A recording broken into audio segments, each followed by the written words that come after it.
episode of the 3 Count Out podcast. We have a pretty good episode this week. We got a lot of wrestling, well, a little bit of like current wrestling stuff, but then we also are going to get into some wrestling Mount Rushmores, and we're looking at last week of football and week 11 moving forward.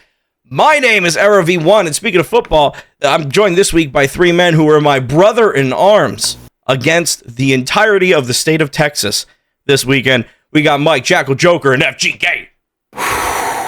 So I feel like we're definitely going to need to talk a lot of football later. So I feel like we should just get any wrestling up and out of the way. I'm not going to lie, I haven't really seen much, so I'm not going to be very helpful now. What I will say, though, never mind. I forgot what I was going to say. Disregard. Oh, my. Well, amazing. Anyways, hi. I'm the Christmas letter you wrote to Santa asking for hands because you couldn't write because you don't have hands to begin with. Hi. My name's Jackal. I have questions. Think about it. Think about it. Sit on it. Let it breathe. I'm not going to think about it because it makes my head hurt. There you go. Same with Kevin's. Well, no, I got to do it's a fun little bit.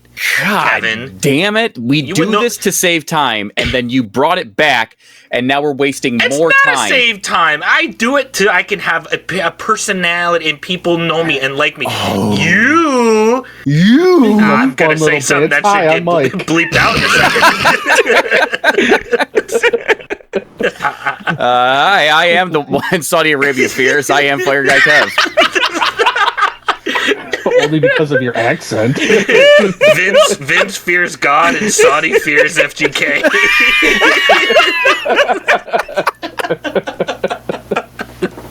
Where's that fucking t-shirt? Oh, wrestling, baby. I love it. First piece of 3 Count Out merch. I love it and I hate it at the same time. Black t-shirt, white text, just like Austin 316. Saudi fears FGK. Oh my God, that and Sasha Christ. I want those. Sasha Christ, baby. It's got to have like the comma or something, because it's not Sasha Christ. It's Sasha Christ. Real quick, since we're on the subject of Her Holiness, did you see the interview where she? And I don't know if she's playing a character at this point anymore. If she's like actually this full of herself. Where she said, I'm not going to be the greatest woman ever. I'm going to be the greatest wrestler. She's like, when you talk about Cena, Austin, Rock, you're going to have to include my name. And it's like, oof. No. Are we though? Nope. That's a bold claim. Right. Oh, man. That's a real Sasha Christ. Hey, is Sasha Christ on any of your Mount Rushmores? Absolutely not. Well, no. For most injured, or the Mount Rushmore of injuries, I'd probably put her on there for. Oh, that's a good one. Injury of the Mount. I keep saying injury. The Mount Rushmore of wrestlers who can't stay healthy. Mount Rushmore of injury of I keep saying injuries. What is wrong with me? The Mount Rushmore of wrestlers who want to play hot potato with their titles. The list goes on and on. You say injuries as much as about she's gotten injured, so it makes sense. Rubbing off. I Sasha think effect. we're in November. It's the end of 2024, or at least it's getting close to the end of 2024, and it's been a long year of doing this. We're almost at a whole year anniversary for the podcast, which is absolutely absurd to think about. But looking at this year for the podcast, what should we do first? Should we do matches or wrestlers? What are we thinking? Let's start with a good first one. I think is wrestlers. Wrestlers, yeah. Get a base. Wrestling. Because I also feel like finding wrestlers. that out will kind of influence our best matches too. Or maybe I think so.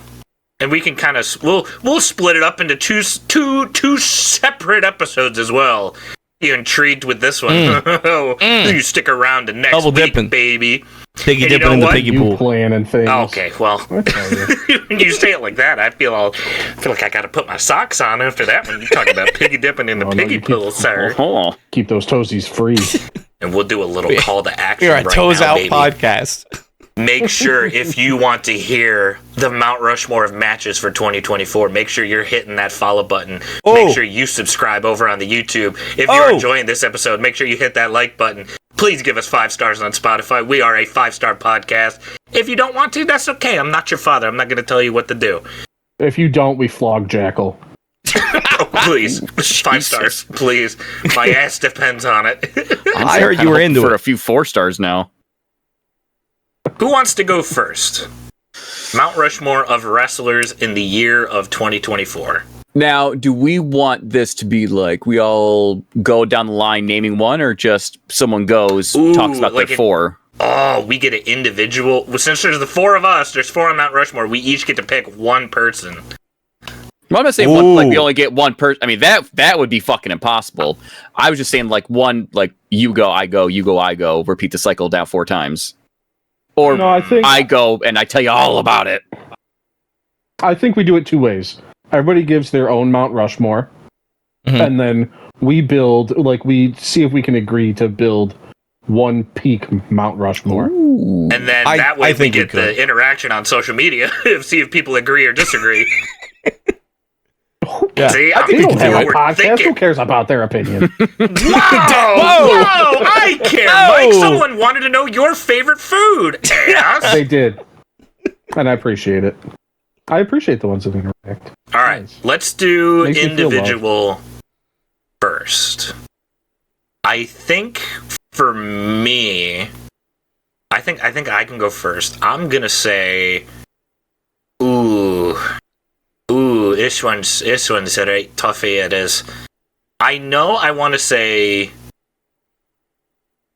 Just for the specific moment that happened, that era you were there for in person, I think Cody Rhodes deserves to be on the Mount Rushmore regardless, just from the magnitude of what was WrestleMania 40 and how people... Now, real quick, I'm going to interrupt you because I'm doing this for a reason.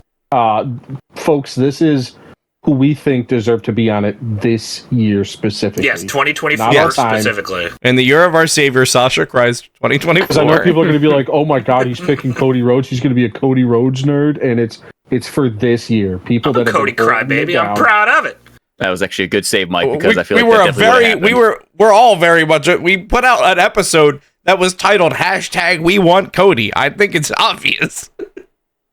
Mm-hmm. So I'm going to put Cody on there just from what he's done with the title and actually defending it on weekly programming, which is something that we haven't gotten since the damn pandemic at this point. Mm-hmm. I think another name of what I want to throw out there is Drew McIntyre for his feud that he has going on right now with Punk, and the blow-off being the Hell in the Cell match has been stuff of legends. Like, I think that is probably one of the best Hell in a Cell matches that we've gotten in a long time. And the way he's been acting on social media, the way he's been such a generational hater, I've added to my normal everyday dialect of, I prayed for this, and it happened. Like, you don't get that thing that you say in your normal day-to-day from a frickin' wrestler without it being iconic, okay? So Cody, Drew, I think for a woman's, I am going to say Timeless Toni Storm. I believe she's kind of been by the wayside as of, the past couple of months, but her run in the beginning of the year up until she lost it at Wembley, correct? Mm-hmm. Yeah. Yep. I thought she got was London. the most entertaining women's run and like an actual character that we've gotten in quite some time. And from a pure athleticism standpoint, Will Ospreay, 100%. I think fair. I am in love with everything that he's done this year. So I got Cody for the moment, Drew for the promo work, Toni Storm for the women, Will Ospreay for the athleticism. And there we go. Someone else go next. I guess I'll go, but I'm thinking on the run because I feel like since it's 2024, it's a little bit easier to kind of figure out how it'll work. I'm trying to think of just like active roster. I do still feel like even though this would have been better in 2023, still reliable, still a great wrestler, still would be a good sign anywhere he goes. I think MJF actually deserves to be on the 2024 Mount Rushmore. Oh yeah.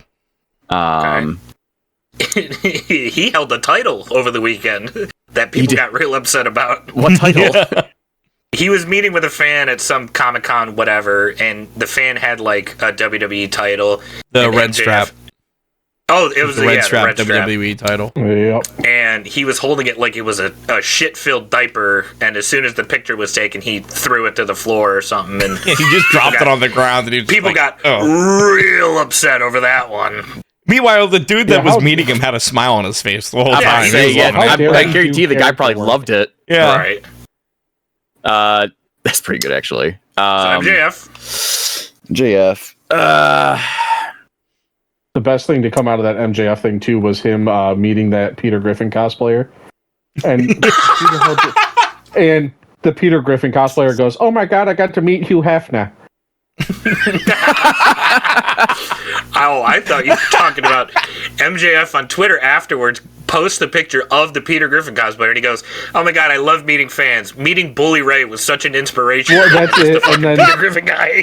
The guy replied to him, "Oh my god, I got to meet Hugh Hefner." Oh, that was the reply. Oh, yeah, dude, that's fucking hilarious. Oh, that's good. Have we given you enough stall time yet? Yes, because the next one I'm going to put on my list is someone who has been putting on. I don't think you said him, but you might have. I already forgot what you said for most of yours. Oh my god. Drew McIntyre is going to be an obvious next. Already. Drew McIntyre was on the list. Yep. Okay, so we can't have the same ones. I just said. I don't see why not. It's your list. You don't remember. I only said the 4 names. Well, I know, but I've been thinking so hard. It made my brain skip a beat. Okay, MJF, Drew. That's a good start. These really don't think too hard. Smoke's gonna start coming out. Cheers. I'm just gonna break out of the close your eyes. Close your eyes. Our little fourth wall here. What sucks in life, and see, life is such a fickle thing. It's like when you try so hard to get something like a soda, and then you trip, you fall, you stub your toe, and someone bitch slaps you to the ground, and then you lose it. Well, thank you, Gandhi. That was really prophetic of you. I'm just. Did you stub your toe when you were trying to think of your Mount Rushmore? No, but I'm trying to focus on one thing while thinking. Opening a soda can. While opening a soda can. It sounds like it was a you decision to be distracted right now. But that's a discussion for another time. Anyway, back to what I was saying. You got Drew. I would definitely say Drew. MJF. I would definitely say MJF. After that, I really don't want to put him on there. Like, I really don't, and I'm worried. How about this? You don't have to. I will. Okay, deal. I actually kind of want to say, even though he hasn't done anything like huge match wise, he did kind of make 2024 about himself. You know him. You can say his name, and he will appear. I'd say Joe Hendry deserves to be up there. Oh, that's a good one. Yeah. That's a good one. That's a damn good one. Yeah. He got his name out there better than any other wrestler in the year of 2024. I feel like that deserves some major credit. I mean, his theme song ended up on like the British Billboard top 10. That's actually insane. Didn't he beat Taylor Swift? He did. Yeah, did he really? For a week, I think. Insane. You don't do that. It's very the Swifties, the fact that he didn't get taken out back and shot. I mean, that's what I was saying. He's gonna get old Yellard. The Swifties must have mad respect for him or something. Uh-oh, I don't know about you, and no one else will too. Well, that rhymed really well. I know, that was the point. Anyway, so I'd say those three, and then for my last one, I feel like I have to put a woman on here. You know, just it'd be wrong of me to not to. But that being said, I'm obviously gonna make this an easy one. I kind of narrowed down to two, but I just feel like overall it's someone who has captured the hearts of every fucking wrestler's fanboy ever. Rhea Ripley deserves to be on the 2024 Mount Rushmore list. I might disagree with you on that one. I don't think she had that good of a 2024. I don't think that was her fault. I think that was absolutely cock and balls breaking. I never said it was her fault. I just said she didn't have that good of a year. It was between her and Liv Morgan, and I just feel like between those two currently, I still feel like she's been injured for most of the year, and yet it's still more prevalent, and the comeback every time is going to be huge. Like, she just holds a standard, and that's why I feel like I put her over. Very fair. Well, Mike, if you want to let this poor sweet little baby boy open up a soda can, I think it should be your turn, good sir. Oh my fucking god. All right. So I think, he didn't want to say it. I'll go ahead and say it. A man that has obviously he's boosted sales for two companies, one incidentally, one on purpose. CM Punk, right? He came back immediately. Lit WWE on fire. I mean, I don't think any of us expected his comeback to be as good as it has been with how bad it ended in AEW. True. And I think having him there, especially seeing what he's done on NXT and hearing Shawn Michaels go, when I'm done here, I want CM Punk to have it. Like, that's huge. Yeah, that's an endorsement. That's a huge fucking endorsement. And I think that's one of those things where you're like, wow, we're really seeing like what Harmony can be and what CM Punk's potential really can be. So I think he's an easy add to this list just for this year, obviously, but I think he belongs on there. Both of you have already said Drew. That's an easy one, so I don't want to say him again.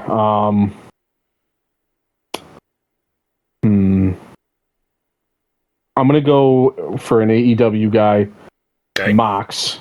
Hey! Okay, that's like that one. I like that one.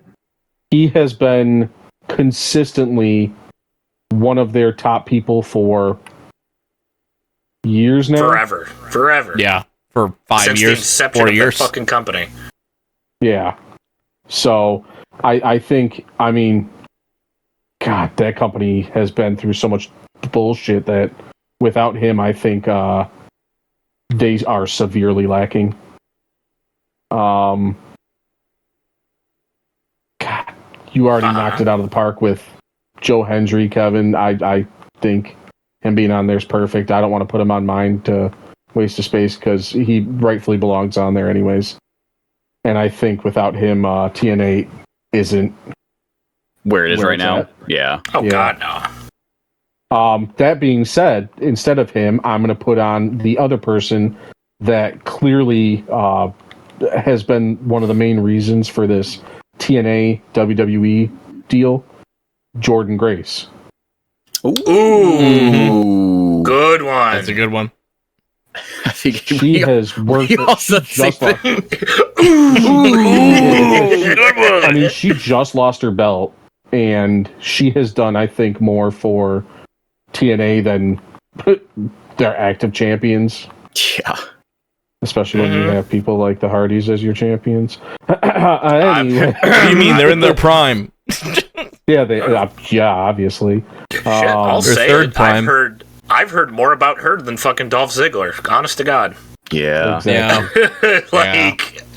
I understand he's in a renaissance, but my God, that's okay. He's in a renaissance and still making other people look good, and that's the problem. Yeah, that's not good. Fuck. And then my fourth.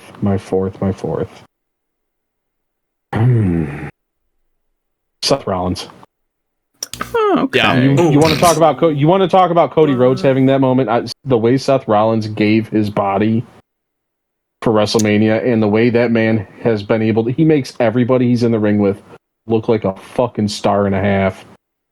That man deserves everybody's flowers.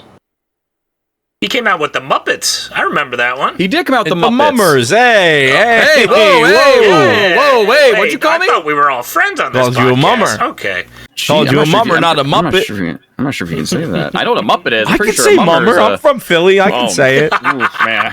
You're dropping a hard R on there. It's You're right. I'm sorry, It's mama. There you go.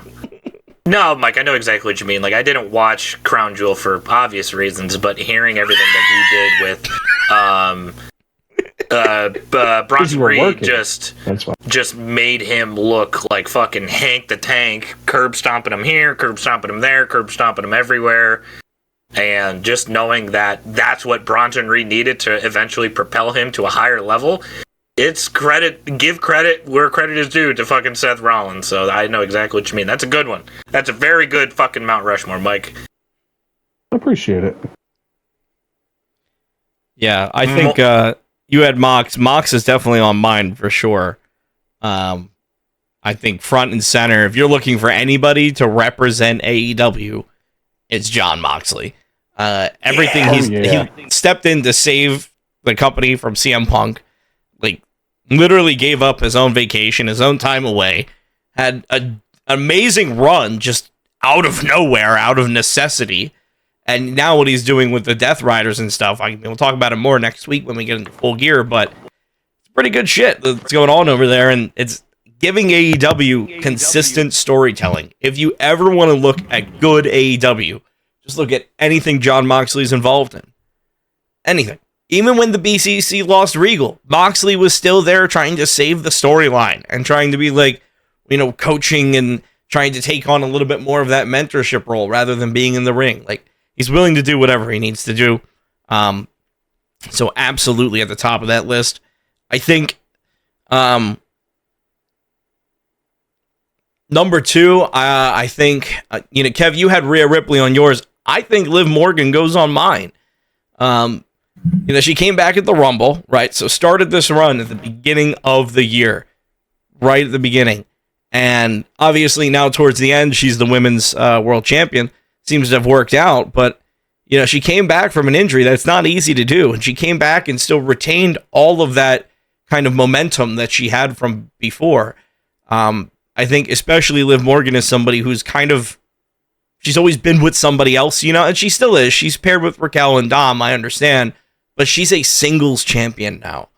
I think the Women's World Championship, I think, is a championship that suits her very well. And the story that they're doing with Dom, Dom's not, usually with WWE, the men are the focus and the women are the side piece. In this case, we have those roles reversed. We have Rhea Ripley and Liv Morgan being at the center, and Dominic Mysterio is the side piece, just standing off to the side trying to do whatever he does. Like, he was a workhorse last year, and his rate of matches this year is down extremely. Not to the point where he's not working at all, but I mean, like, he's down. Right, it's down. It's just to the point where he's serving a different role, and that role is to be a side character to Liv Morgan. So what she's doing there definitely gets her up on that list. I think, if you want to look at people that have grown into single stars, you can also look no further than NXT's Trick Williams. Definitely on that Mount Rushmore for 2024. Not like an all-time, but again, 2024 this year. Very good year. Very good year for Trick Williams. I was at NXT at the ECW arena, and I got to see Trick Williams and Bubba Ray Dudley. Also got to meet Bubba Ray Dudley, friend of the program, Bubba Ray Dudley. So I got Trick Williams and Bubba Ray Dudley versus Ridge Holland and Ethan Page, which I'm going to be honest, not a team that I ever thought would really work together. But Ridge Holland, everybody hates him, so they just went, fuck it, man, be a heel. And Ethan Page, everybody hates him, so you put these two together, and then you put them in Philly, and you have them come out and do their entrance, and then you take about a 5-minute commercial break, and you show nothing during that commercial break. So during that entire commercial break, we had Ethan Page and Ridge Holland just standing in the ring awkwardly, waiting to come back from commercial. The Philadelphia crowd, as we do, I went back and watched it. They did pump some crowd noise in because we were chanting a lot of vulgar shit. That I think that was their solution to get Philly through that. Chanting vulgar shit, never heard of it. This is news to me. Anyway, so also I I could count I was on hard cam, so I was counting every time I would flip off the camera. And then when I went back to watch, I could see where they were cutting away from me. Wow. None of them got in. Anyway, Ridge Holland and Ethan Page, right? It's a commercial. We're yelling at them. They're yelling back at us. You know, they're just going off or whatever. Ethan Page, somebody holds out in the front row. They hold out a sign, right? Ethan Page, there's no cameras on him. No, nothing. He gets out of the ring and he walks up to the sign. He kind of leans forward, tries to look like he's reading it. And he's like, oh, I can't really get it. So he comes forward a little bit closer. And you know, at this point, we're all yelling at him and making fun of him, going, what? Can you not read? Come on. What the fuck? You know, just making fun of him or whatever. And then he just walks up to the sign.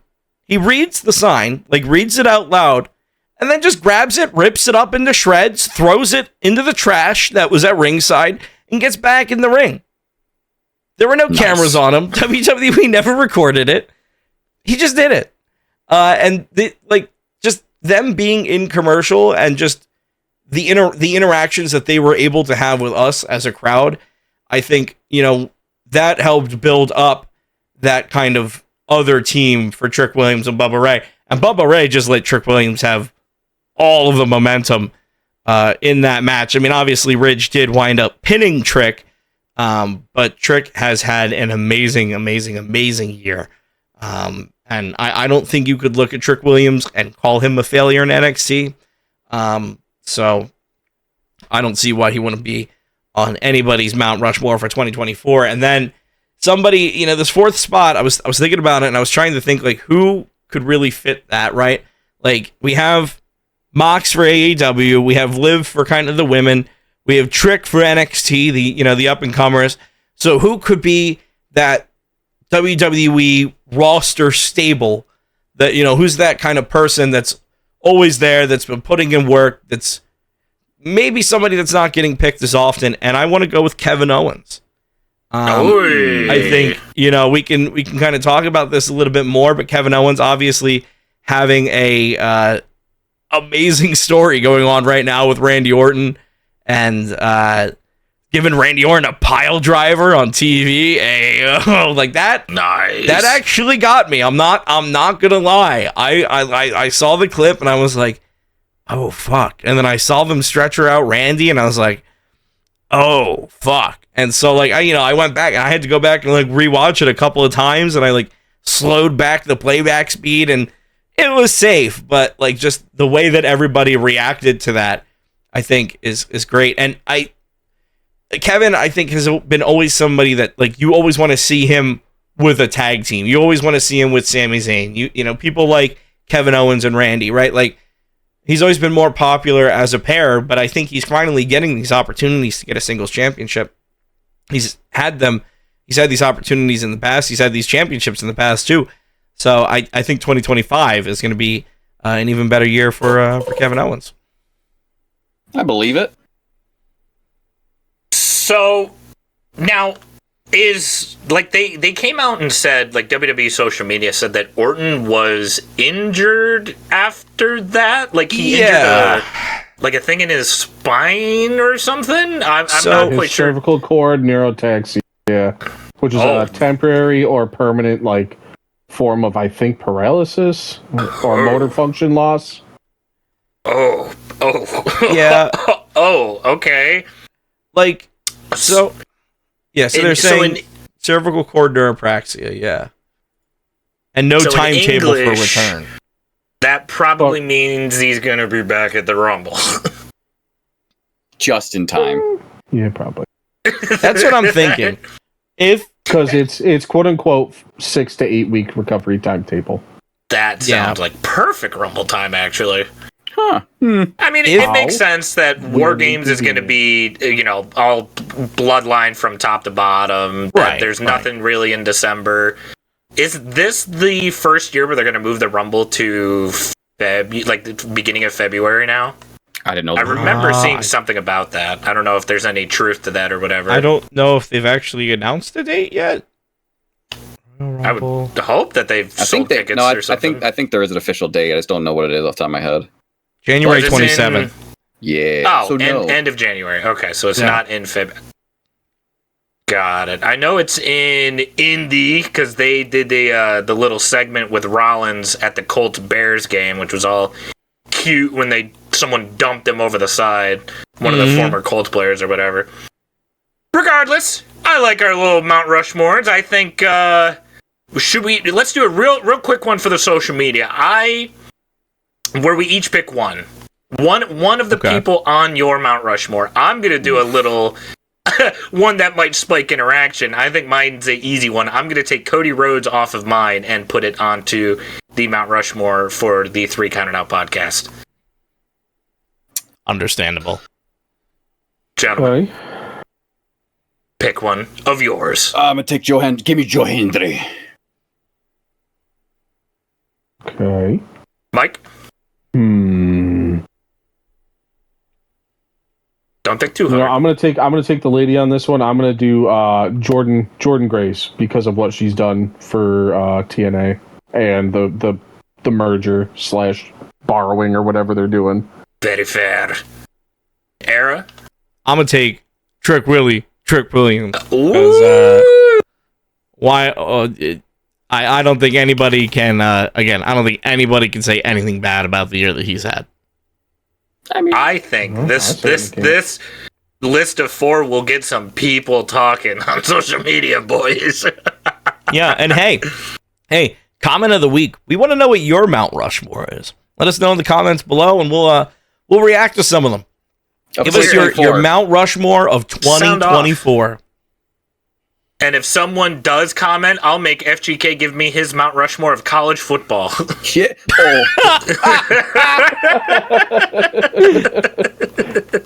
Oh, you sound so excited. It's gonna be in just the colleges that I know, and they're probably gonna be like the shittiest ones. It's gonna be Jim Harbaugh, the one Michigan State quarterback, and JJ McCarthy. The college Braun Breaker went to. Which one did Roman Reigns go to? Georgia Tech?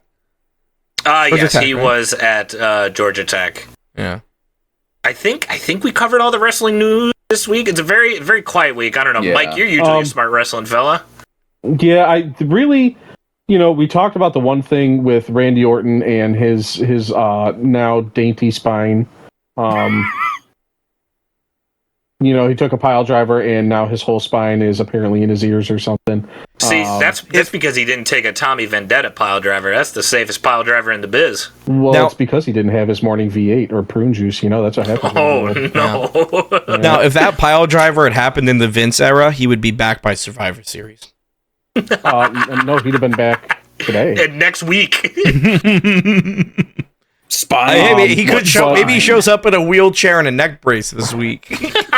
Ooh.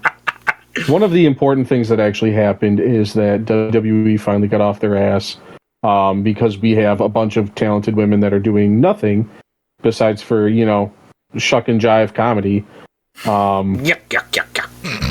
Yeah.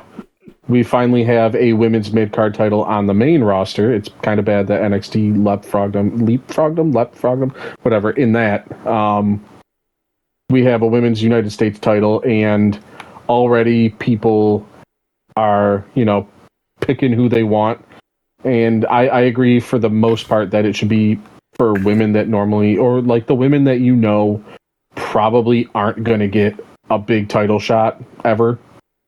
Or ever going to hold it at least. And then you have the people that are like, clearly that should be for like Charlotte when she comes back.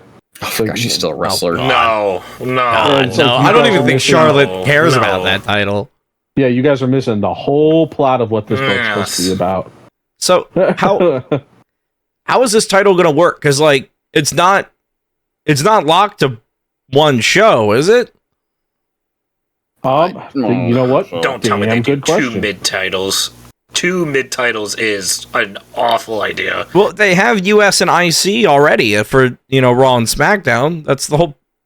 So, are they just going to have one women's US champion and then she does both shows? That's what would make sense to me, is you just do both shows. If it makes sense to you, take it out of the equation. Because, let's... The women's tag is around, and they only just now started getting fucking action on TV because of Jade Cargill. Yeah, you're correct. It is around, and that's about as much as Triple H cares about it. Yeah, it's pretty bad that you just went into the most in-depth definition of those tag team titles. It's around. They are present. That is Triple H's entire creative vision. They're around. They're there. Well, and unfortunately, I think it's just, when you have the men's tag teams, we had things like, I mean, even the men's tag titles aren't doing shit right now, but when we had like the main ones, obviously, Attitude Era / Ruthless Aggression Era, we had tables, ladders, and chairs, ladder matches, whatever it was, actual stipulations to make them interesting. Now, don't have that. Don't have any of that. And it shows. Who are you guys' pick for U.S. champion? Real quick. Regardless of who I say, this title is going to be irrelevant come Mania season already. Yep. It might even be the fucking pre-show match. Disregard that. We know that already. Candice LeRae. I love her to death, and it sucks that she's going to be stuck in purgatory with this fucking thing, but I think Candice LeRae would be a good one. Didn't she get fired? Oh, no, that was Indy Hartwell. And fucking Dakota Kai's best friend. Tegan Knox, thank you. The ACL made of rice paper. I'm sorry, fucking yeah. Tegan Knox got injured more than I changed my fucking shorts. I'm sorry. Jesus. I'm not even gonna try to sugarcoat it, dude. God, who do I think? Honestly, my first thought is, but I know she has the tag title. It's obviously not Corey Jade Cargill. Again, it could be a good singles title though. Anyways, I know, but I don't think they're going to give her. Well, honestly, they might give her both. I don't think they're going to put thought into this fucking title. You've already put more thought into it than Triple H has. Yeah. Let's be honest. Mike? I think there's only one right answer, and it's a woman that has been busting her ass for WWE, doing whatever she has to do to get herself over. Sasha Christ. Chelsea Green. Oh, that's a good pick. Another good one. It's a good. All right. All right. Okay. It just fucking sucks that they're going to make it very important that whoever wins it first is going to be a big whole like grand thing, and as soon as they win it, they're immediately not going to be put on any fucking card at all. And you know who that sounds like to me? You know who that sounds like to me? Somebody who's going to be given everything and then have no creative available for her. Naomi. Jesus Christ. They're gonna give it to Naomi, and they're gonna try to do exactly what they did with Jey Uso, where they go, look at this tag team champion. Look at this tag team champion that's gonna go on a singles run, and she's gonna have, instead of having merch that says Yeet, she's gonna have merch that says Glow. Calling it. Oh no. Calling it. Name out on the back. On the back, it's N-A-U-O 7 M umlaut I. Get used to hearing that. Oh, you're right. I feel like out of all of them that we said, I feel like that one is probably going to be the most realistic of happening. And then Tiffany Stratton's going to cash in on her. It makes me sad. Oh my gosh, she's going to Austin Theory it? Yeah. I hope not. Jiminy Christmas. It'll be Tiffany Stratton making history, being the first ever woman to cash in on the Women's United States Championship. Jackal, it's a first. They love firsts. Don't you mean she'll make herstory? No, I'm gonna kill myself.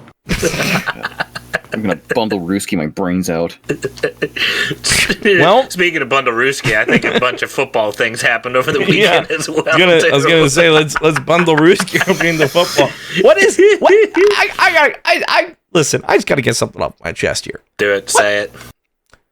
What the fuck is what? Can we have the entirety of the Kansas City Chiefs tested? How do you go 9-0? How do you do that? What the fuck are the refs on? We need to have some sort of investigation. Well, did you hear what Mahomes was asking the refs? Yeah, he told the refs, let me know when they get close. Let me know if they're rushing. What are they doing?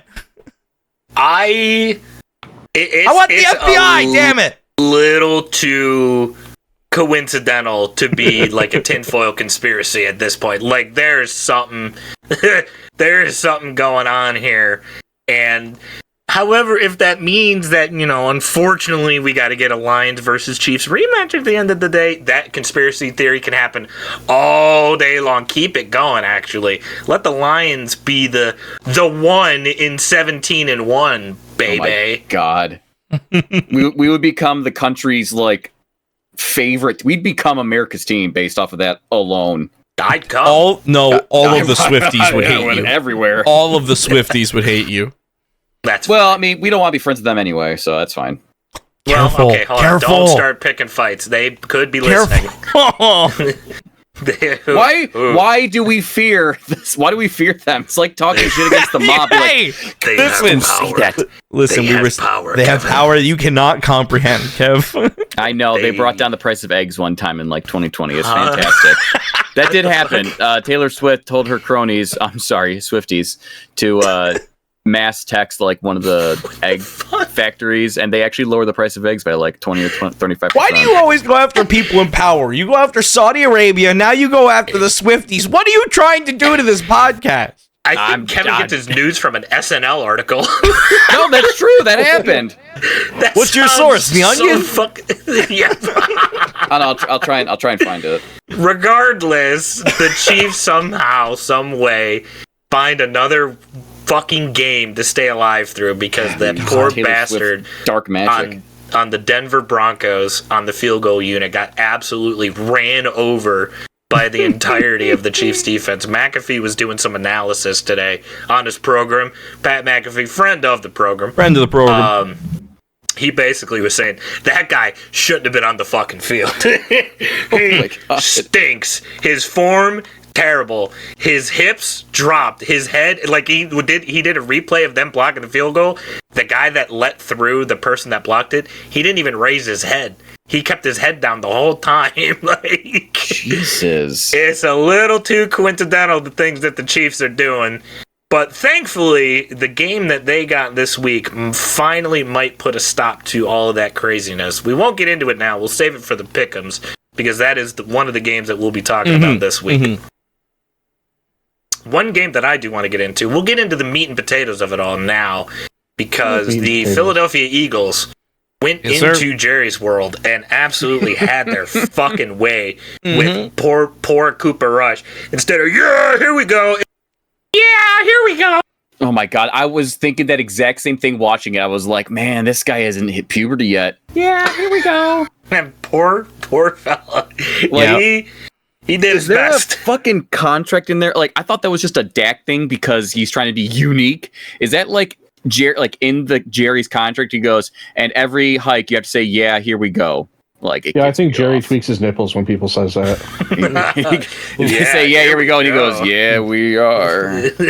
we are going. I think Jerry tweaks his nipples every time somebody complains about the stadium, because yet again, the horrible sunroof on this fucking, not even a sunroof, it's sun wall, a fucking window, the just blinding excuse me, fucking blinding CeeDee Lamb in the end zone, costing them a touchdown. Once again, the lights too bright. But Jerry Jones goes, all right, fine, you got me. Let's tear the whole fucking thing down and build a new one. Yeah, and I love how the question was well, what do you think about putting blinds there? And he's like, well, fucking tear it down. What? We can put up a curtain. No, it's fine. We'll just tear down the whole fucking stadium. We'll just make a new one. Yeah, Jerry, fuck your curtain. We'll just take the whole wall down. There's curtains at Target. Real quick, mind you, this was the same stadium. They had to redo the fucking scoreboard thing in the center because kickers almost every play were bonking the ball fucking off of it. It's like, did you just not hire somebody to do this? You were like, fuck it, build it. They were like, I don't know if that's going to be good. He was like, did I ask? He went with the what looks cool, not the what works. Well, here's the thing. He didn't hire any sort of architect to design the stadium. He just went into the most recent Madden and made it and create a stadium. And they say, all right, do this. I want this. I Jerry, love this. I'm gonna call Jerry, this this is a one video Jerry's game. World.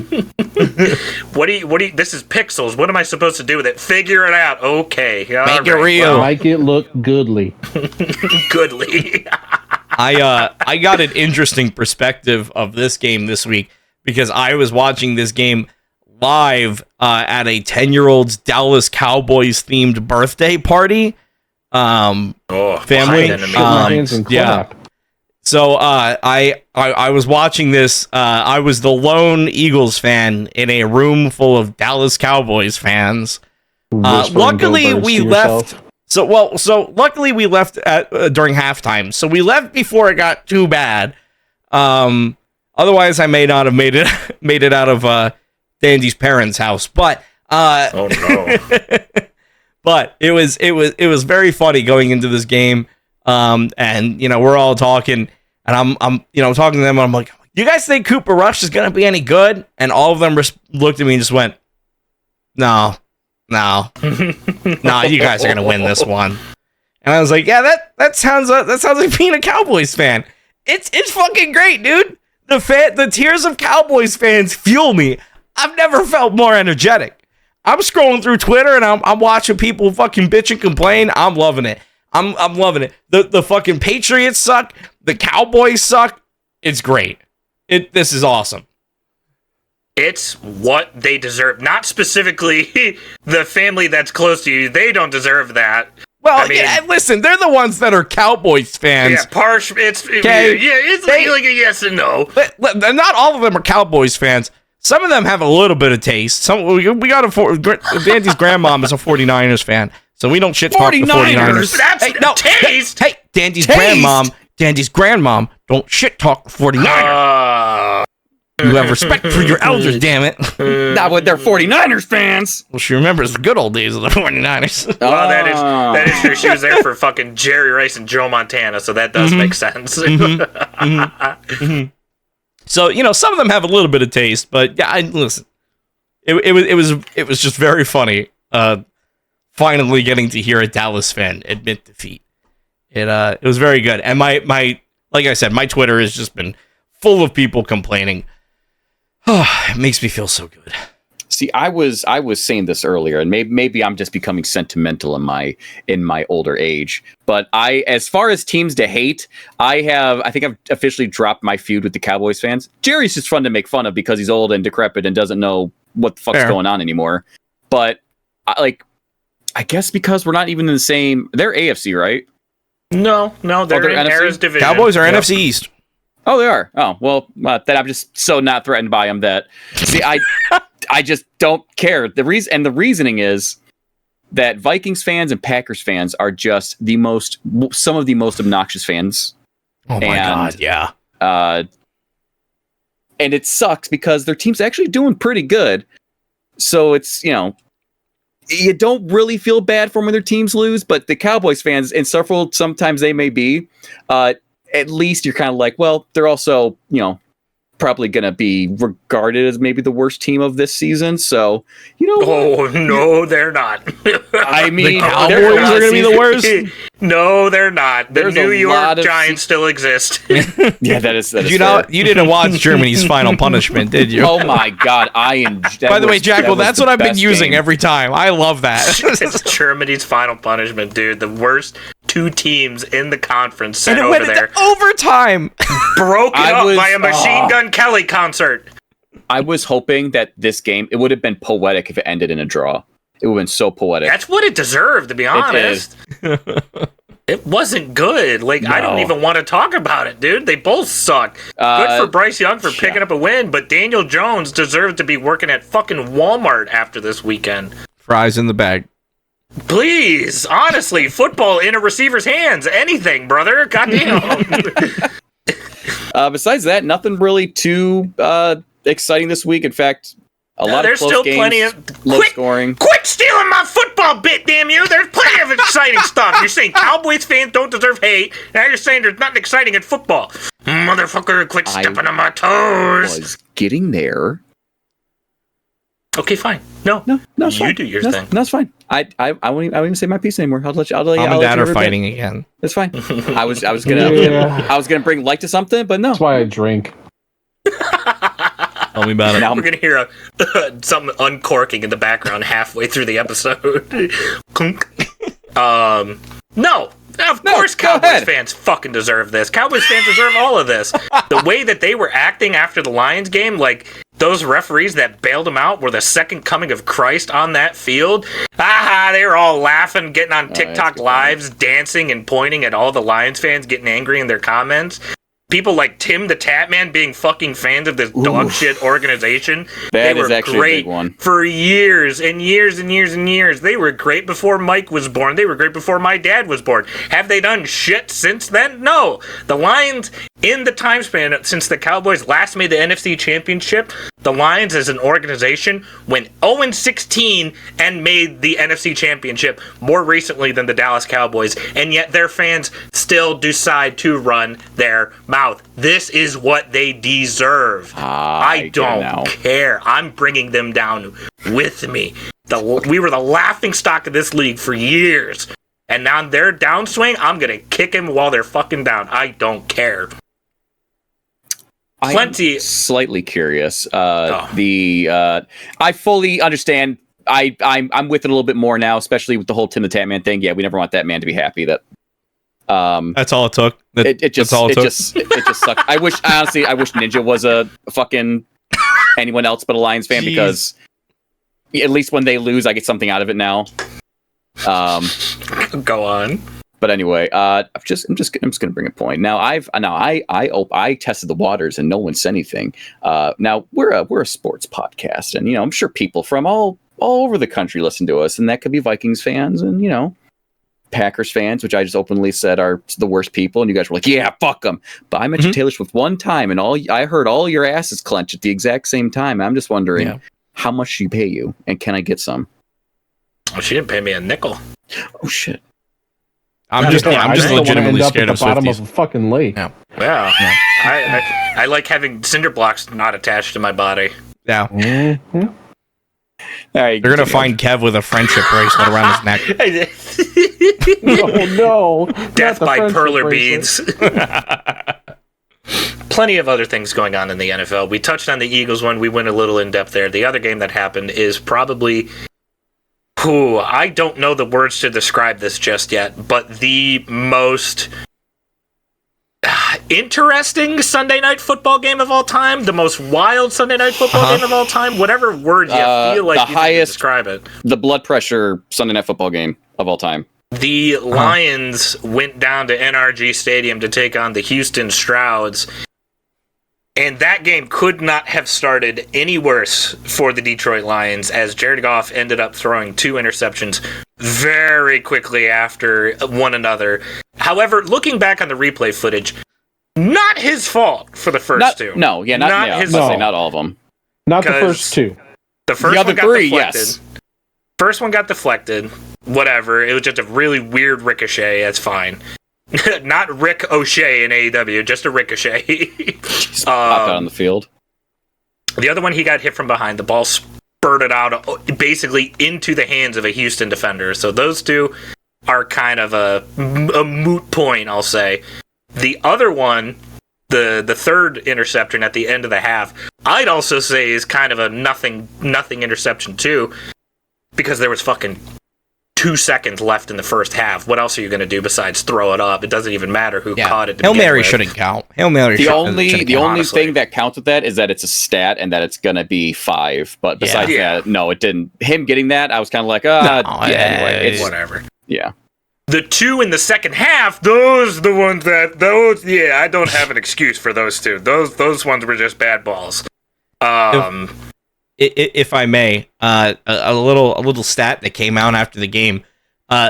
This was the most interceptions in an NFL game since 2018. In 2018, it was also Jared Goff that threw the most amount of interceptions. So he beat his own record. So the most interceptions in one game is 5, and that was last night.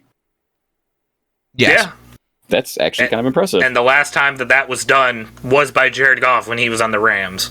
So what you're I telling think me he threw is 4 when he was on the Rams. within the span of a month, Jared Goff has broken 2 huge NFL records. Mm-hmm. He broke his own record.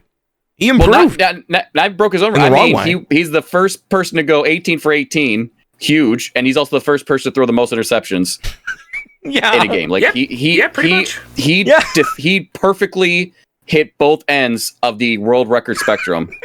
Yeah. That's Jared Goff. That's our quarterback, baby. Jared Goff. Jared Goff.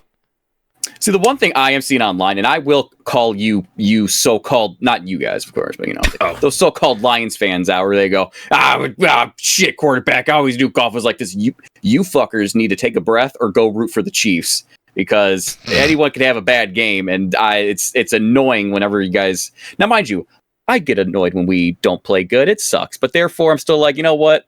They're still having a great year. Hell, you might say we're having the best year of any team in the NFL. And I still go online and I see people go like, trade him. He's his same old Goff. He's never going to change. All right, you're not allowed to be a Lions fan anymore. This team does live and breathe at the hands of Jared Goff. I mean, clearly, the only other time he had a bad game this year was the Tampa Bay game, and we all know what happened there. He can be very good when he wants to be, and he can be very bad when he wants to be. I think it was just the first 3 interceptions kind of got him in his own head, and the last 2 are obviously a result of the first 2. I don't think Jared Goff has anything to do with the game last night at all. Obviously, He was smart enough to be able to come back and win it for the team, of course. However, I think all the credit should lie with probably I don't as someone who has played football, I don't think the magnitude of what happened last night is really resonating with you guys just yet. The defense had to stop that offense when they got the ball 5 times. Mm-hmm. Yeah. They had a short field 4 times, the one at the end of the half, whatever. They had the ball 5 turnovers, and they shut them out the entirety of the second half. The entire second half, the Texans didn't score a single point, and they still got multiple turnovers. We got 5 interceptions and still found a way to win the game. That is so fucking improbable, and a lot of critics, a lot of professionals, whatever word you feel like using to describe them, are saying that the Lions at this point, it feels like it is a crash course. Chiefs versus Lions in the Super Bowl. It feels like the Lions are a team of destiny. However, you could say that the Baltimore Ravens feel like a team of destiny. You could say that the Chiefs feel like a team of destiny, that they're going on a 3-peat. You could say that the fucking Eagles feel like a team of destiny, even though Sirianni is winning and still wanting to fight every single fucking fan he comes across. But still. Okay, hold on. If we're going to talk about people wanting to fight anybody they come across, what the fuck is going on with George Pickens and the Steelers, man? Like, a bad play happens, he's like, you know what? Fuck that guy, and he goes and picks a fight with somebody. It was just an interception, and he just turns around, throws a dude on the ground, and starts fighting him. It's like, what? You weren't even involved, man. What's happening? Why not? Throw some hands. The Pittsburgh culture is a very, very, very weird one. Very violent. Very well, yeah. AFC North, Pittsburgh, Baltimore, Cincy, Cleveland. Yeah, there's going to be some rough and tumble motherfuckers up there. So violent you poop your pants, just like the Lions defensive lineman. James Houston did. Yeah, James Houston. Yeah, James. Hey, he played the shit out of that game. Okay. Yeah, he really did play the shit out of that game. He really did. It was a shame he was wearing white pants. There is only, I believe, 8 games left, or 8 weeks left of the season. The rest of November, all of December, and a couple weeks in January. And I did the math today. The Lions, they could lose 50% of the games they have left. And the worst that they do is tie their record from last year at 12-5. Insane. That is fucking absurd to me. Damn. When the games we have left are one with the Packers, one with the Vikings, both with the Bears. I got a little thing to say about the fucking Bears. The one with the Colts, one with the Jags, one with the Niners, one, and that's it. Actually, yeah, that's it. One with the Bills. Sorry, I didn't say the Bills.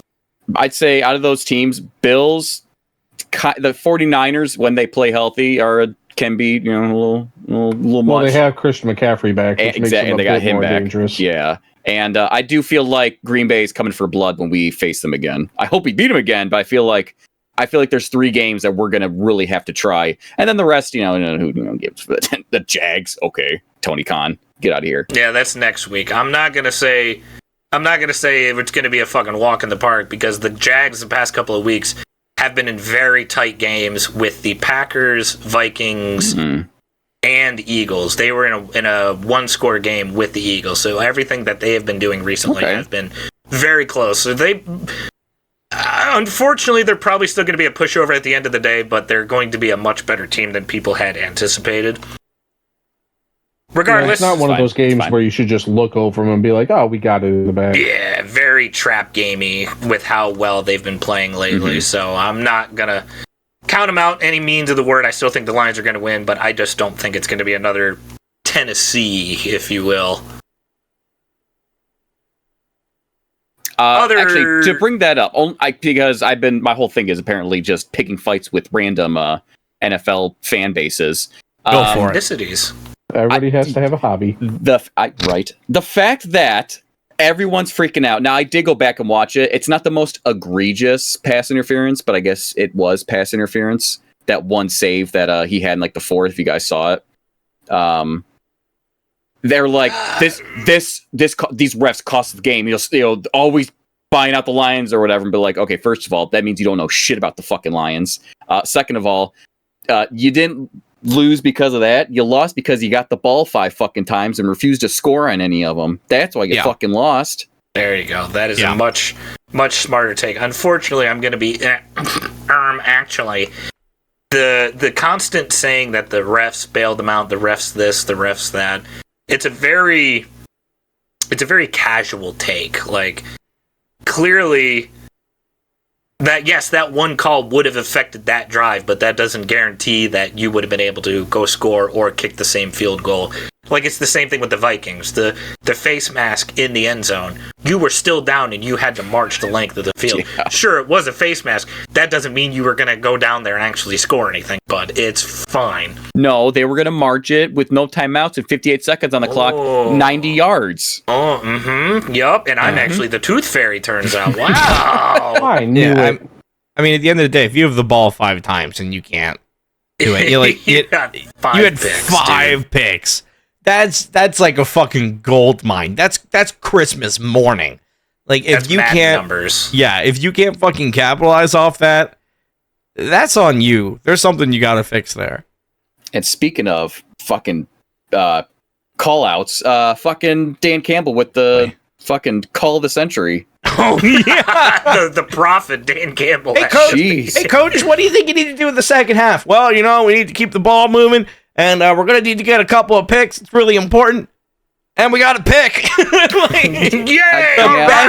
The best fucking timing on that sideline interview ever. I want to go to the casino with Dan Campbell. He seems like he's got it. He knows. He knows. He can feel it. Well, I don't know about that one, actually. He'd say, all right, man, what are you going to do, man? You're going to bet on both red and black, man. Trust me, man. Trust me, man, one of them will hit, man. And then we're going to go to Applebee's afterwards, man. You just got to get enough to get the double apps, man.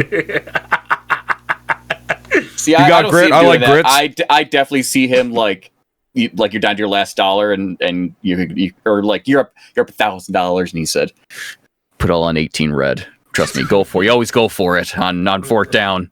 We're going all in, man." But Dan, I have so much money.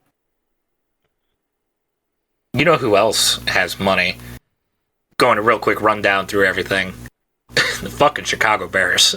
They paid their offense a lot of fucking money. They paid their offense a lot of money. A lot of receivers, a lot of defensive players. They have an elite offense. Did you what like happened? that joke, guys? You like that? Ready? I'll say it again. The Bears have an elite offense.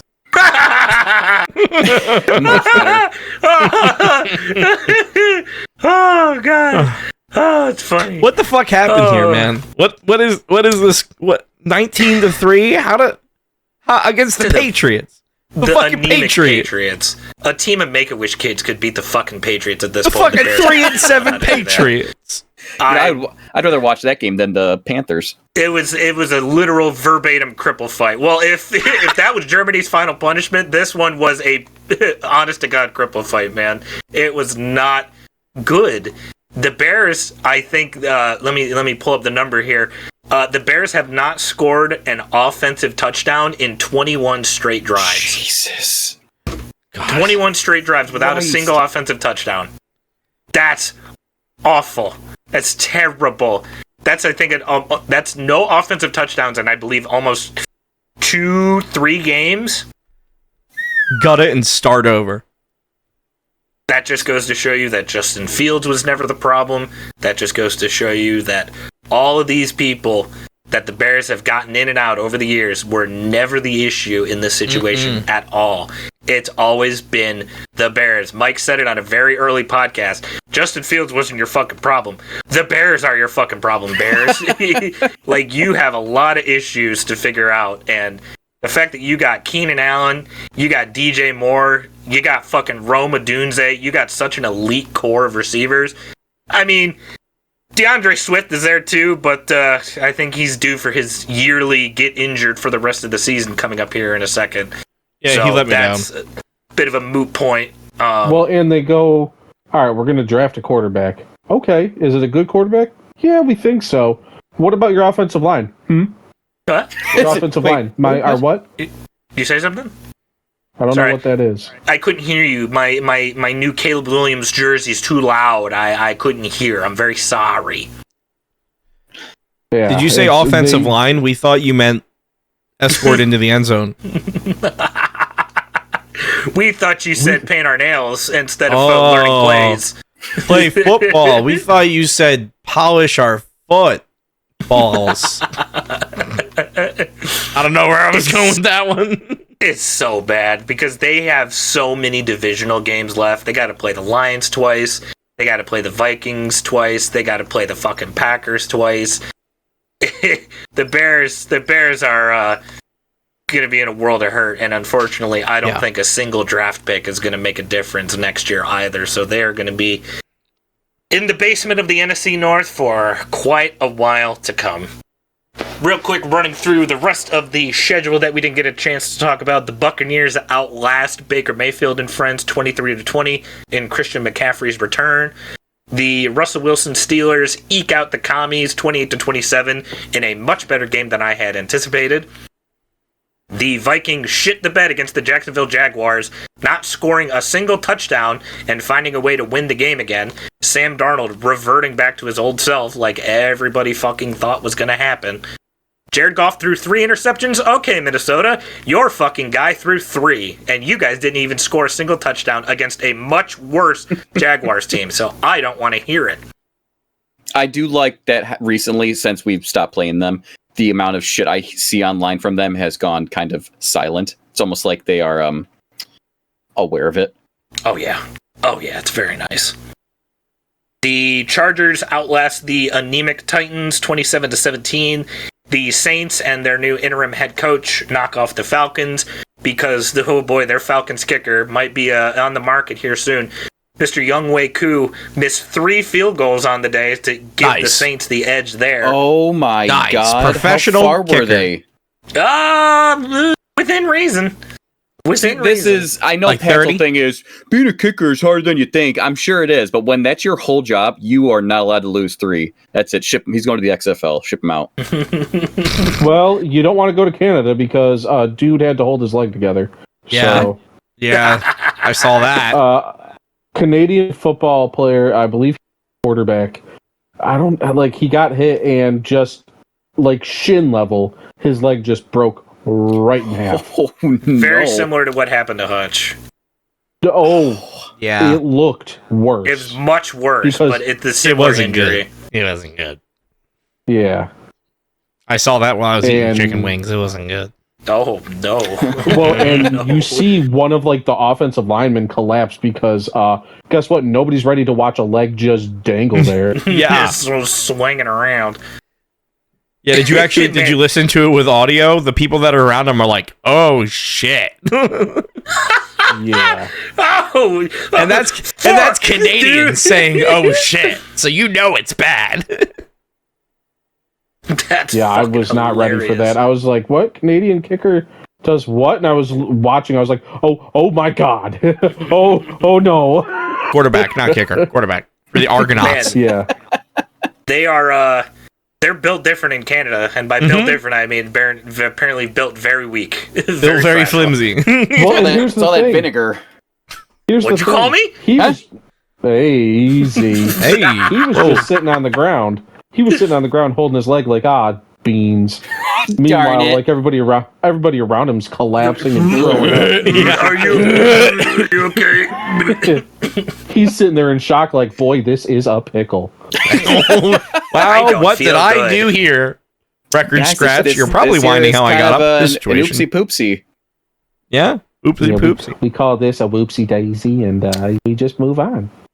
And the 2 more games, Aaron Rodgers did not score a single touchdown against the Cardinals. Nice. As Kyler Murray has somehow found a way to win 4 games in a row after the new Call of Duty came out, which is unheard of for him.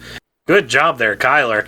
The Arizona Cardinals move up to first place in the NFC West, which is probably the shock of the fucking season so far. Wasn't Kyler Murray also almost murdered? Was it this game? Yep. He did get his, I think as the kids say, his clock cleaned. Ooh, boy. Got hit so hard his helmet got knocked off. He was looking right, and he should not have been. Got right Didn't from see behind. a dude coming, and he got lit the fuck up. He got 300 pounds of man in his ass. Nice. He also got hit, too. Do you think all the ayahuasca is starting to influence Aaron Rodgers, and that may be why he's not getting any touchdowns? Honestly, at this do you point, think maybe it's the red chili powder and water that he's drinking at games, apparently, which he called, quote unquote, the fountain of youth? Fucking old man Winter just needs to up and retire at this point, dude. I am so fucking sick of Aaron I think Rodgers. if you want to see what CTE looks like, you look at 2 people. You look at Tua and you look at Aaron Rodgers. And no, we you get know a who chance. you look at? Malik Neighbors. Because that man, the stat from like before his concussion to now, his play has dropped by like 100%. Jesus. Well, he's still playing with Daniel Jones. I would like to see New York get a competent quarterback still. Mission impossible. Another person we get to look at to take a nice little glance in the world of CTE gets a chance to show off his skills tonight. Monday Night Football, Dolphins-Rams in a very interesting matchup. Should be a good one. I think I'm going to enjoy this one a lot more than I think. Because the Rams are getting a lot of pieces back on offense. Their offensive line is nice and healthy. The Dolphins are still doing their thing. Whatever it is. Dua's still doing. Tyreek's still getting arrested, I think. We'll see what happens there. Allegedly. Allegedly, of course. Now... Hold on, I'm switching the monitor. I'm trying to be more professional when it comes to my football stuff. Oh, did you mention like the first game of the week that was like the barn burner? It happened. You didn't? Oh, Bengals versus Ravens. I really thought Bengals and Ravens was a great game. It was. It like really a good. was. It was just a really good football game. Like the kind of football you could put on and enjoy. Joe Burrows must be cursed, man. Yeah, that's what I got out of that game. Like, you throw for 458 yards, 5 touchdowns, and you still blow it. I saw a picture where it had Joe Burrow and Jared Goff next to each other, and it said one of these guys threw 5 touchdowns and lost. The other one threw 5 interceptions and won. And that stat line alone is fucking insane. We'll let you figure out Chase who did had what. 268 receiving yards.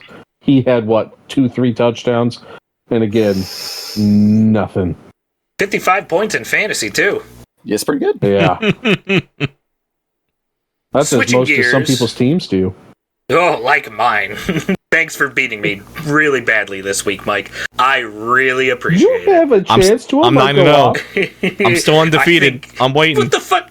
Have a chance. I think Tua needs to get, 50 points for me to win tonight? Well, you never know. It's possible. God What damn if? Hey, what if? Listen, Tua doesn't slide. What if he just keeps running until he hits the end zone? Oh, he does a Forrest Gump. What if he kept running? What if he gets so concussed that he doesn't realize he's concussed, and then he just just keeps running? Ooh. What if, man? What if? What if? We'll find out. Certain the ambulance shows up. We'll find out here in, I think, 10 minutes. Starting here soon. I'm going to be watching Monday Night Raw. We'll quickly blow through the world of college football because it was kind of a bog standard week. Not too much of anything happened there. The rivalry games went the way that I thought that they were going to go. Hey, what about that Michigan team? Oh, Michigan again. Just I don't even want to bother. They don't deserve my energy anymore. They lost 15-20. There you go. You happy? You happy? I said it. I'm sick of it. I'm happy, but that's just because Penn State had an amazing whiteout game.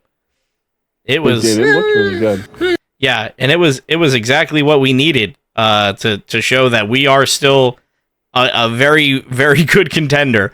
A lot of people coming out of Ohio State were questioning it a little bit, but I didn't really understand why, because it's Ohio State. We've always had an Ohio State problem. So we went up against Washington, and we fucking slaughtered them 35-6. So, can't complain about that. And once again, my boy Tyler Warren. Yeah? I was going to say that it's kind of like beating, the handicapped kid, but... Well, hey, it's a beating that had to happen for our own sanity.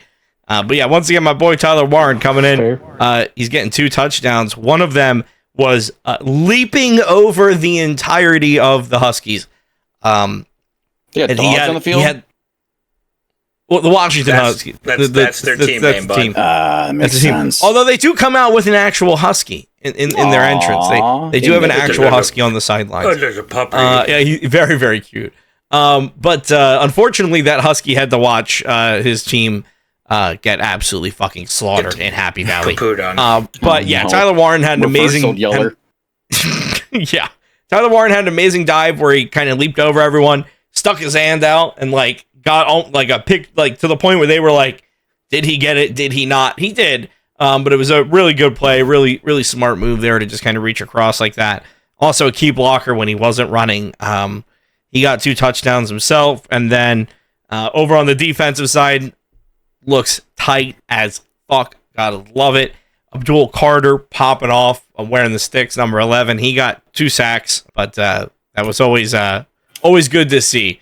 Number 11 at Penn State is one of those kind of special defense numbers. That's the guys you want to watch.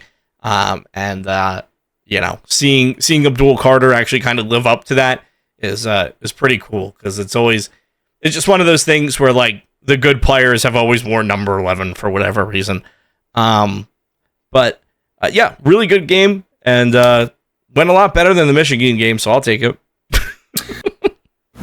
Well, with that last little comment, I don't feel any remorse bringing this one up.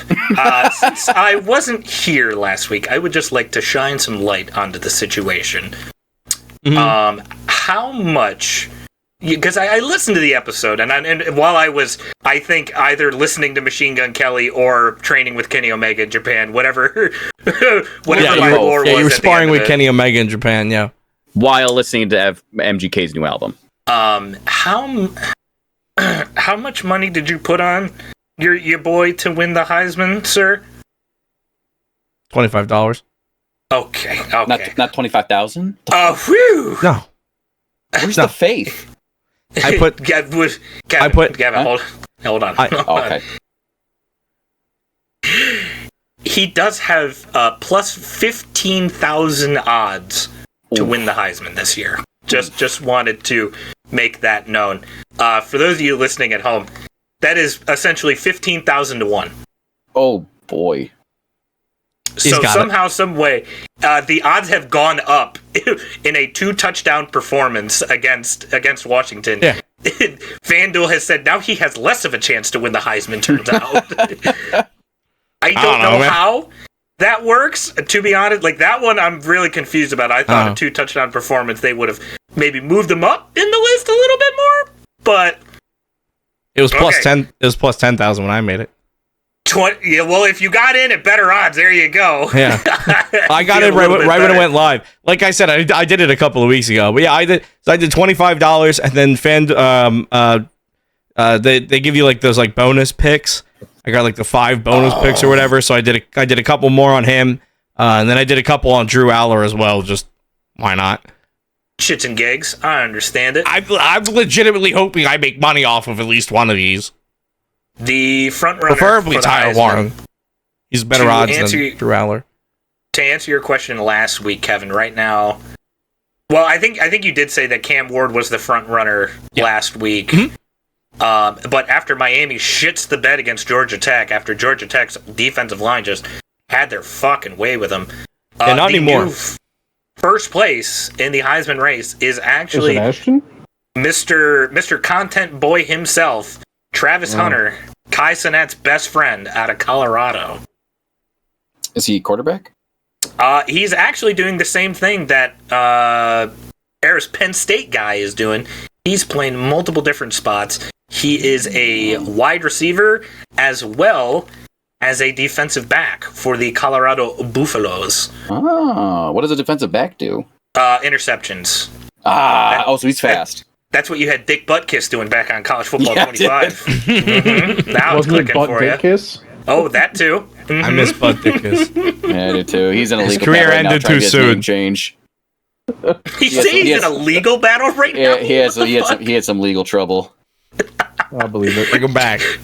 Turns out you can't sell Quaaludes to college kids while you're an athlete. Jesus Christ. It still honestly blows my mind that Ashton Janney, who is running like 40 times a game, has like 300 yards every game. Dude's going to have like a 4,000 yard season. They're like, hey, what is he going to be, like third in Heisman? That's fine, right? Well, I can tell you the reason exactly, Mike. It's because he's playing up against Miss Mary's Wayward School for the Blind every single week. He got 400 of his yards against Hawaii Rainbow Warriors. I don't know what you're talking about. Aloha. Hawaii's great. Hawaii's amazing. Hawaii's my dynasty team. They're so good. Yeah, and Genti's putting up great numbers. Just not against great competition, unfortunately. So that's the reason why. Put him on a better team. Get him some better competition. It's not his fault he's on, Boise State, who just has a neat looking field. It's unfortunate that I think I could be wrong. Don't correct me if I'm wrong. I do believe that the Heisman is given out before bowl season. So once he does go up against better programs in the college football playoffs, that should be a factor. However, I think the award is decided beforehand because did someone just fall? What the hell? I straight moved myself and I punched the shit out of my microphone just now. Hey, everybody listening at home, we cut that out. You're welcome. Yeah, Kevin just called me a racial slur again. It's okay. The college football playoff was released. Oh, also, here, I'll finish up the college football talk real quick. Alabama beat the dog shit out of LSU, and Georgia got upset by Ole Miss. Go. That's about it.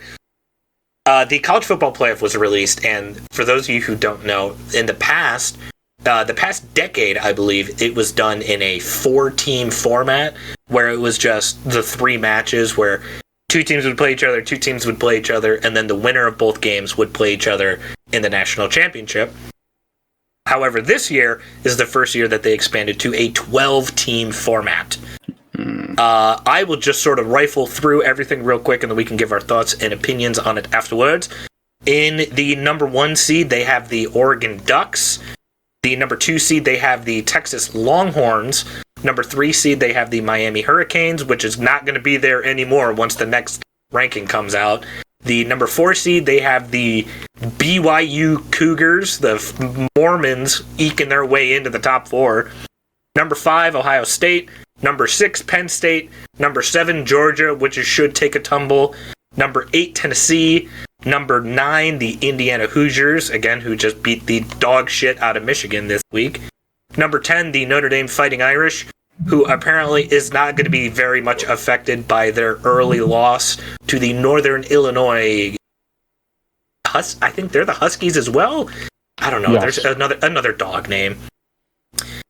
Number 11, the Alabama Crimson Tide, and the number 12, Boise State Broncos, which is home to Ashton Genty. And looking at it in the first round, Indiana would play Tennessee, Georgia would play Notre Dame, Penn State would draw Alabama, and Ohio State would be able to get Ashton Genty in the first round of the playoffs. What are we feeling about that one, fellas? I love it. I like it. I couldn't have said it any better. You weren't even listening, were you? Oh no, I was. I fucking microphone. I just don't know who any of those people are. Yeah, give me the people that lost to fucking Vanderbilt. Yeah, let's go. Fuck that guy. Let's fucking go. You know what? I do want Kevin to give me his Mount Rushmore of college football. I feel like that'd be very fun for an episode. Oh yeah, the fucking I hate the fact that motherfucker did a river got hit by a crossroads from Cody Rhodes, and the river kicks out at 2, and then the river sends Cody Rhodes downstream. I hate that you made that prediction, and you are fucking right. So, I hate you for that one. It worked out so well for some reason. But no, yeah, it's Alabama and Penn State in the first round is the most interesting matchup for me by far. Yeah, legitimately for me too. I mean, that's one of the games that you ask for. You know, you want Bama, because if you beat Bama, that's a statement. It is. I think Michigan beating them last year easily fucking propelled them to be able to win the whole goddamn thing last year.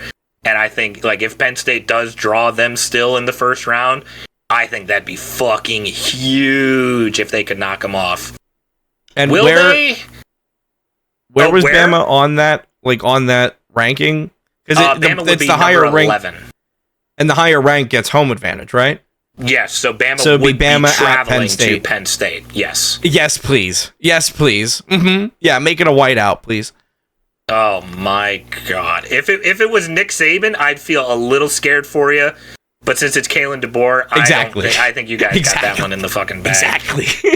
I'm very, very intrigued to see where the rankings end up after this week, because Georgia will drop and Miami will drop. And those are the only top 12 teams that win. So we'll keep an eye out on it as the weeks progress. And the college football playoffs will start in the middle of December. So we have a ways to go before anything kicks off. Regardless, I'm very excited for it to happen. Gentlemen, we have an amazing professional slate ahead of us. College football, we have 2 really good games, but I'm very much looking forward to the professional slate this week. Mr. Pick Ems is back. Unfortunately, all of my underdog picks did not work out so well for me. I'm really, I believed in those 21-point underdog Florida Gators against Texas, and it came back to bite me in the ass. That's what you said. Bold guess. It was so bold of you.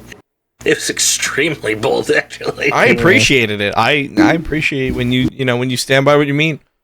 A lot of our teams are on byes this week because Penn State is basically playing Purdue, and that's essentially a bye in of itself. Yeah, there's not much there. Let's see. For the first game that we will talk about, let's take a look-see at one that should be very interesting. The Big 12, as what's his name? Cam Rising and the Utah Utes are taking on the frontrunner for the Heisman, Travis Hunter, and the Colorado Buffaloes in the 12 o'clock slot. Utah versus Colorado. Mike, who you got and why? Utah is not good. I think 4-4. Okay. In Colorado, I'm going to be honest. Colorado hasn't been good. They've just 4-5. Colorado hasn't been good. They've just somehow won games. I don't want Colorado to win because I don't like them. But give me Colorado.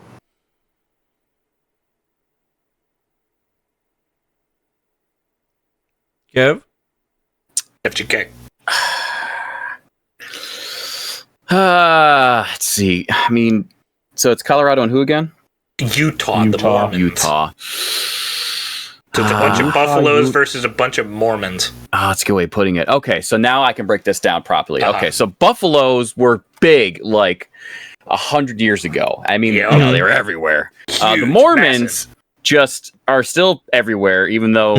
But thing is, you can be a Mormon and have like 10 wives. Buffaloes can only get married once, and it's for life. So they actually stance is a lot stronger. Therefore, give me the Utah Buffaloes. Sure. Nope. Sure. Nope. Give me the Colorado Buffaloes. There you go. There you go. There you go.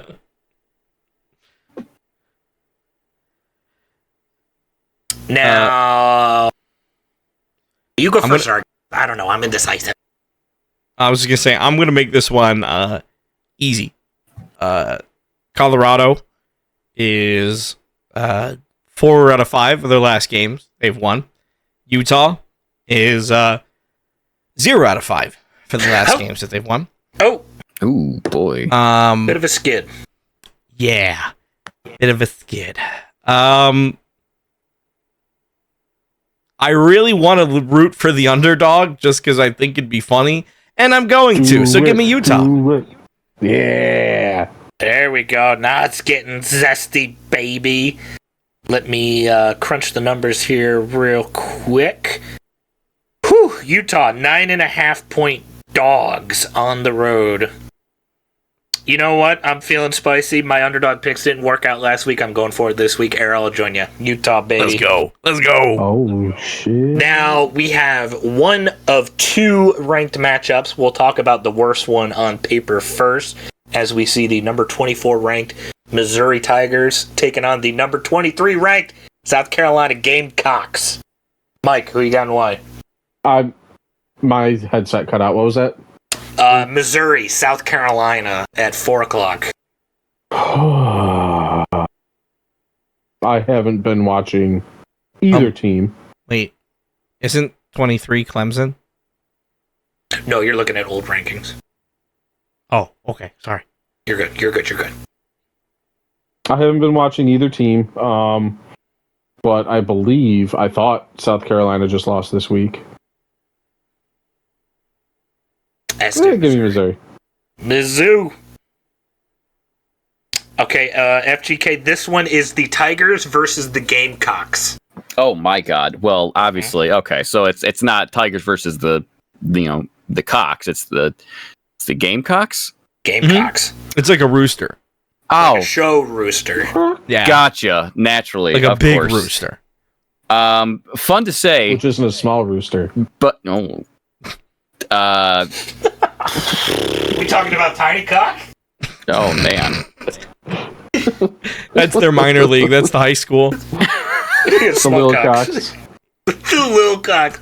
see, I'd rather root for them. Are they cashing in like Money in the Bank anytime soon, like for the championship? Maybe. God, they're probably going to be nowhere near the college football playoffs. Oh boy. Okay. Tigers Williams was a versus Gamecock. Gamecocks. You know what? I can only root for one Tigers team, and they did not win this year. So give me those elusive small Gamecocks. Taking the Cocks. Era. Yeah, I mean, I just said it. I just convinced myself. Trick Williams was a Gamecock, so I believe in the Gamecocks. Give me the... You know what? I don't get many chances to say this on a program, so I'm going to say it just for the sake of saying it. I want the cock. I want the cock. Give me the cock. Clip it! Clip it! Jackal said he wants the cock! Clip it!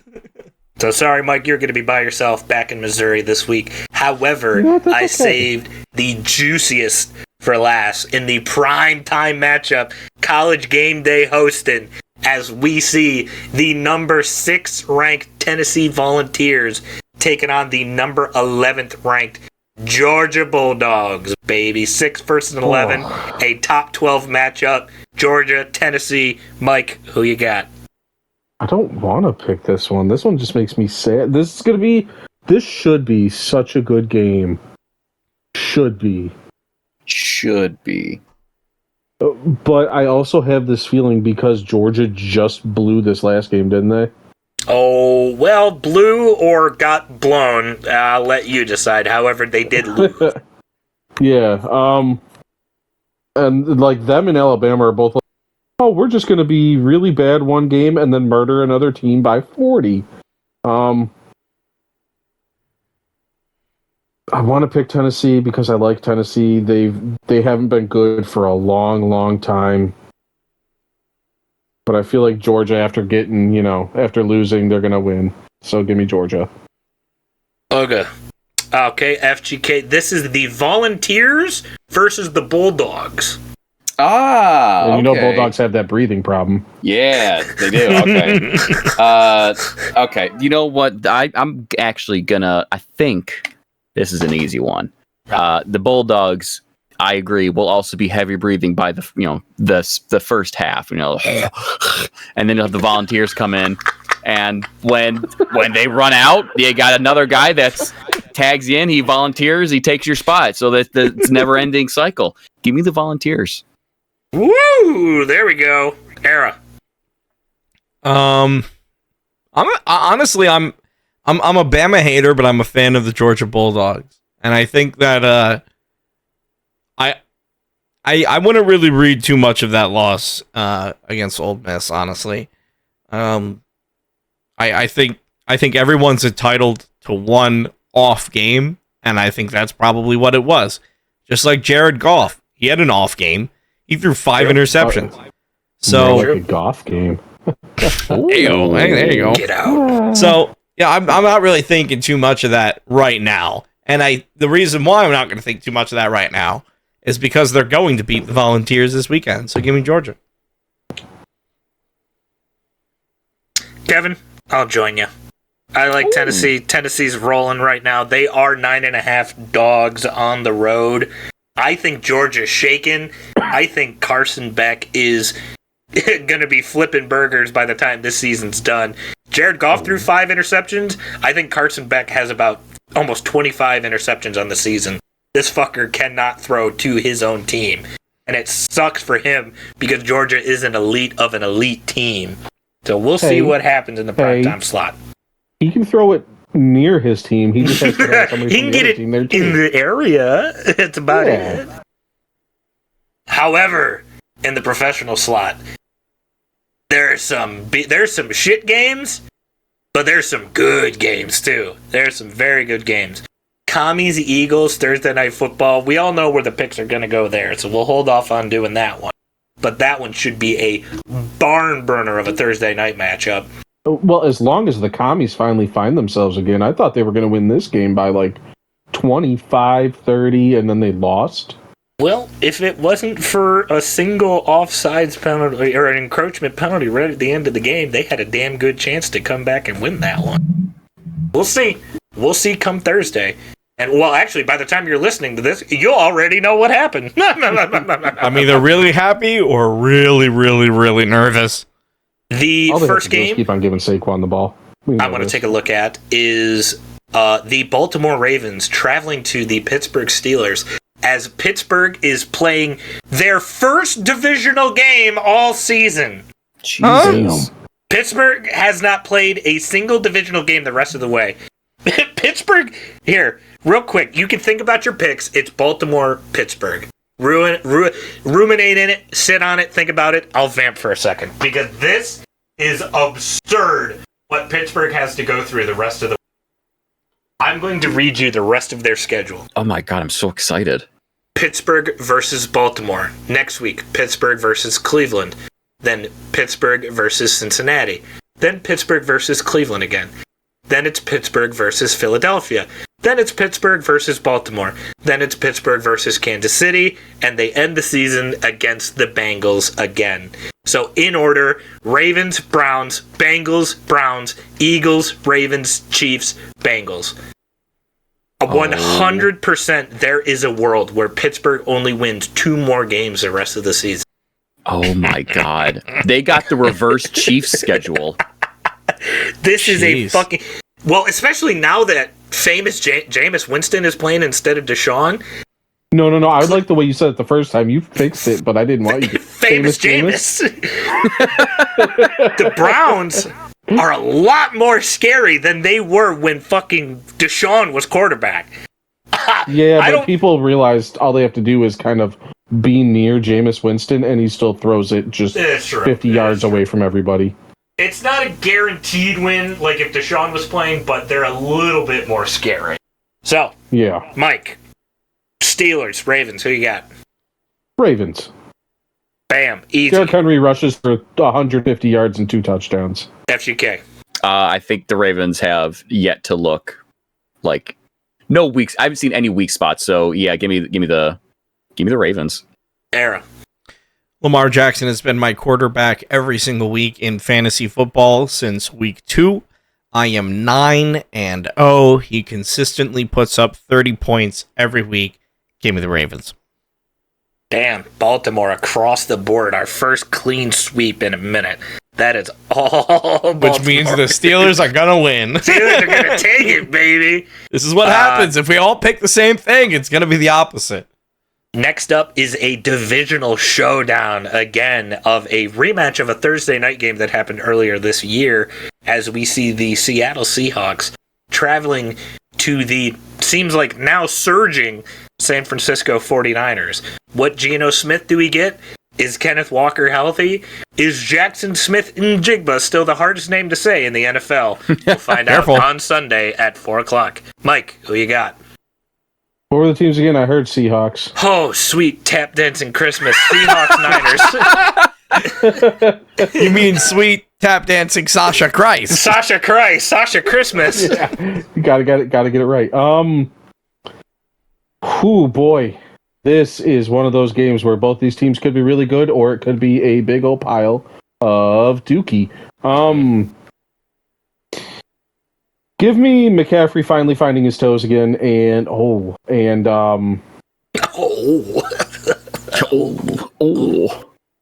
give me the Niners. Boom. FGK. I'm actually going to go with the Niners. I don't think the Seahawks have got it right now, but I, especially with what's his name coming back, McCaffrey. Yeah, give me them. Era. Yeah, I mean, I think one of the biggest questions heading into this game is the health of some of these players. Like, is Kittle going to be all right? Because I think right now he's still a little iffy. I think DK Metcalf is also like a little. So, are these people going to be back? Who knows? I think Brock Purdy might be remembering how to play football, maybe just a little bit. So I'm going to go with the 49ers. I'm actually going to say that the Seahawks, with the way that their Thursday night football game played, whatever word you want to describe it, with the way that it played out, I think they have a bad taste in their mouth because of it. I think the Niners are going to feel a little too confident. This kind of feels like trap game vibes to me. This is a good slot. It's 4 o'clock, right in the middle of the day. It's going to be dark by the time the first quarter's over at 5 in the afternoon. Give me the Seahawks.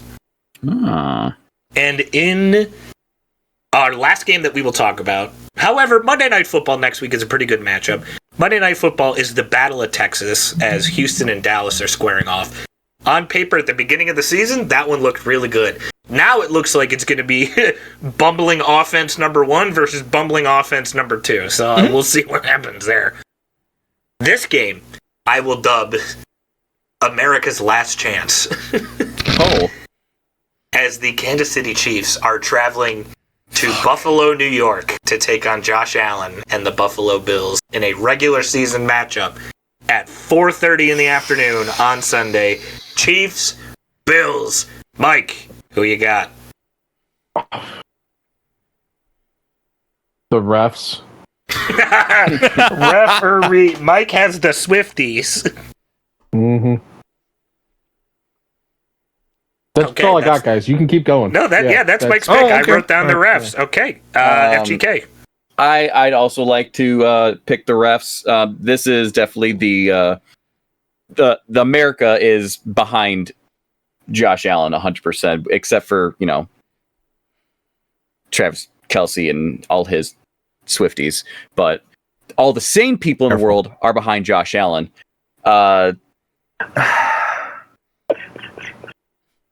It's okay. Give me the Bills. I don't want to. Even though it's going to be the Chiefs anyway, give me the Bills. Oh, oops! I wrote regs. Okay, refs, Bills. All right, perfect. Got it. Era. So, here's the thing: the Kansas City Chiefs. The Kansas City Chiefs are on the babyface run of the century right now, right? They're undefeated. Babyface? Babyface. I don't know about in the eyes of the many, maybe not in the eyes of our demographic, but in the eyes of the many, aka the Swifties and pop culture and people that like Travis Kelce and Patrick Mahomes. Oh, I get it. In the eyes of everybody else, the Kansas City Chiefs are on the babyface run right now, and a good babyface needs adversity, right? So who more qualified to come in? John Moxley came in to end, Bryan Danielson. Who more qualified to end Patrick Mahomes than Josh Allen? And I think realistically, it's about damn time for these Chiefs to lose. I know. The joke is that the refs are always in the Chiefs' pocket, but realistically, what joke? You're right. No, no. That's reality. Listen, realistically, I think the Bills probably have the best chance so far. I think you're right. This is looking at the Chiefs' schedule. This is the last chance that they really have, unless they really fuck something up. So give me the Bills. Oh, you're all so fucking stupid. Of course Kansas City's gonna win this game, guys. Jeez, Pete. You're all thinking, holding out hope. Oh, maybe Josh Allen. I mean, I love you, Josh Allen, but... Do you love you, Josh Allen? He's not gonna win this. It's 4 o'clock. It's gonna be the game that Tom Brady's covering. Thank God Chris Collinsworth isn't there. It's looking a little Mahomey. I just came. Of course. Hey, maybe that's why Mahomes won't win this thing. And you know what? I want the fucking Lions to be the one to break the streak. I want to be the one in 18-1, undefeated Chiefs at the Super Bowl. Lions on the other side. I want the Lions to be the break the streak. Of course, the Chiefs are gonna fucking. If the Chiefs go 18-0, I might quit. I'll consider. I will eat Mike's ass if that happens. Whoa! Hell yeah! Wait. Put that up on the OnlyFans. Regardless, that is another week of the NFL in the books and college football. A lot of big stuff happening. A lot of big things on the way. I'm very excited for it to happen, but we cannot get there until this episode wraps up first. Gentlemen, anything else we need to talk about? If the Chiefs go 18-0, I'm gonna buy a Taylor Swift album. Well, wow! How brave of you for spending $12.99 at Target. Hey, if you want to see what happens if the Chiefs go 18-0, you're gonna have to stick around for a couple more episodes. So you might as well hit subscribe or follow, depending on if you're on YouTube or Spotify. Like we said, leave a comment below. Let us know your wrestling Mount Rushmore. We'll read it off in an episode. Probably the next episode, hopefully the next episode, but we'll leave it off whenever you commented, I guess. Also, if you're on Spotify, leave us that 5-star rating. You can do it over on Spotify Mobile, but only on Spotify Mobile. I don't know why. But I guess get the app if you don't. Yeah, that's going to do it for us. I feel like every week we end with some sort of like CTE. We end with some sort of violence. I still don't know how to spell my name. Yeah. And listen, I don't know I don't know if you guys have been going over to twitch.tv/Jackal Joker, but Jackal, I know it's been stressful lately with zombies and everything. So whenever you're ready, you guys can do your outros. Twitch.tv/ArrowV1, YouTube.com/ArrowV1 Music. I'm just going to lay down here whenever you guys are ready. If you didn't enjoy the things I said, don't worry. I was sitting in a bush outside your window this whole time. You look lovely while you're showering, by the way. However, if you did like the things I said, you could find me over at youtube.com/Jackal Joker, or like Era had mentioned, twitch.tv/Jackal Joker. Works just as good. If you did not enjoy the things I said, you're probably from Saudi Arabia or Taylor Swift fan. That's fine. Odd demographic. Yeah, I know. I'm really marking those off the list. We're not talking to you down there, Floor. It's fine. Take your time. It's all right. You can find me at youtube.com/FireGuyKev, where I say nothing but nice things about Swifties and use the correct accent when I talk about Saudi Arabia. No, he doesn't. There's only one way to find out. If you like me, go listen to our whole library. A million shows we've already done somehow. And if you don't, I will be seemingly driving hundreds of miles every day down I-75. Back and forth. Forever. Oh. Well. You should listen to the podcast when you drive. I got real. You know what, Eric? I'm going to lay down next to you. It's just, I'm done. I'm just done. Yeah, floor time! Yay! Floor time. I mean, do you want to cover him and I'll cover him, or that's real? Well, who's gonna count? We'll just do it ourselves. We'll do it. I mean, I guess we're the only ones that aren't depressed. Floor is surprisingly comfortable. Sorry, Mike. I did not mean to grab me. I kind of meant to grab you there. You meant to grab. I'll put my foot on him. I don't feel like going down there. If both of you guys are covering, who's gonna count? I'm not talking to you, Floor.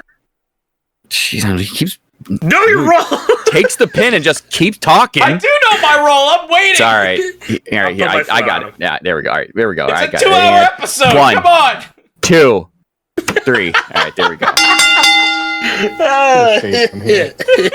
Roll me up in the carpet when we're done with the episode. A little Mike burrito. Throw me in the river. Like a goalpost. Oh no! The way old mysteries are goalposts, I don't want to be one anymore. We gotta tear Era off his hinges and parade him around the streets. Just don't treat it like the way Ole Miss did. Jeez. Okay, yeah, you're on the floor. All right, we're not talking to you. Oh.